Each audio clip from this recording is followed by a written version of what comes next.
Мама, мен балалық шаққа қайтқым келеді. Қолыңнан ұстап жүретін, қағаздан жасалған қайық кемені жіберіп суға күлетін. Хабарым болмай, ешқандай істен мына өмір сондай ұнайтын.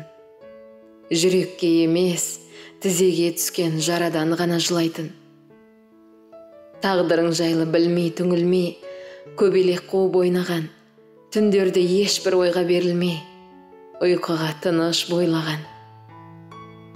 Жаныңа жақын адамдарыңды жоғалтамын деп қорықпас. Сатқындық болып әрбір қадамы, жалғыздықты ойлап торықпас. Әдемі бәрі, керемет болып көрінген сонда айнала. Махаббат, достық гүлдер толып, тұратын барсаң қайдада. Ал енді қазір бәрі басқаша. Күлгеннен көпті жылауым.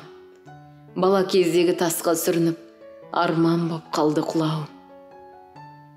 Жанымның мынау түгі қалмады. Ит тағдыр кетті тістелеп. Тілеймін кейде жүрекке түскен жара тізеге түссе деп. Ақ қағазбенен қара қаламды еріксіз мұңға батырам.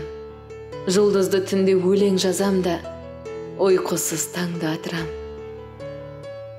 Сынудың азақ алдында жүрмін.